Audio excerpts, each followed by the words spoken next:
Nouveau bras de fer entre le grand cadre des syndicats des enseignants du Sénégal et le gouvernement. Au terme d'une assemblée générale tenue le 7 juillet 2015 à Dakar, les enseignants ont annoncé le boycott des principaux examens de fin d'année, notamment le baccalauréat et le brevet de fin d'études moyennes, le BFEM. Ils menacent aussi de donner une note de 20 sur 20 à tous les candidats au CFE, le certificat de fin d'études élémentaires.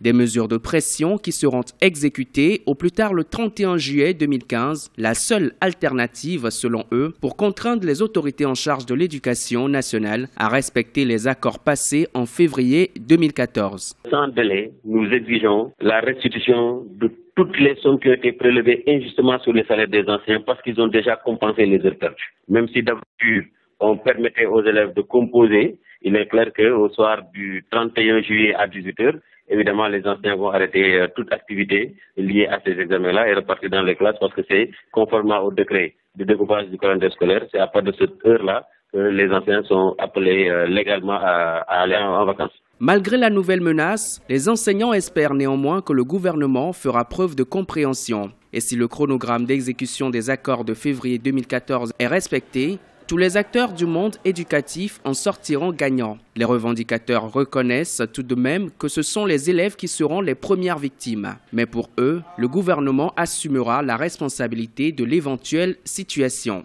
Ces élèves-là, nous sommes employés pour les enseigner, mais ce sont des élèves qui sont sous la totale responsabilité du gouvernement du Sénégal. Donc il faudrait d'abord que le souci du gouvernement soit antérieur au souci des enseignants à faire en sorte que les élèves ne perdent pas leur année. Cela fait plusieurs mois que le système éducatif du Sénégal est secoué par de multiples mouvements de grève et beaucoup avaient espéré que les problèmes n'auraient pas de répercussions sur le déroulement des examens. Le CFE et le baccalauréat se sont déjà déroulés au mois de juin 2015. Le brevet de fin d'études moyennes, par contre, est prévu pour le 22 juillet 2015.